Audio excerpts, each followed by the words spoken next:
আসসালামু আলাইকুম গাইস, আমি ফারহান আক্তার। সেদিন রাজেন্দ্র কলেজ থেকে যাওয়ার পথে আমি একটা জায়গা দেখে থেমে গেলাম।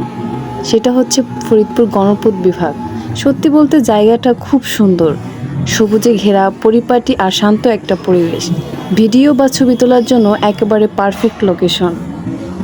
আমার চোখে ধরা পড়া এই মুহূর্তটা শেয়ার করলাম তোমাদের সাথে। তোমরা যারা এই জায়গাটা চিনো বা আগে কখনো গেছো, তোমরা কমেন্টের মাধ্যমে জানাতে পারো, তোমাদের অভিজ্ঞতা শেয়ার করতে পারো আমার সাথে। ধন্যবাদ।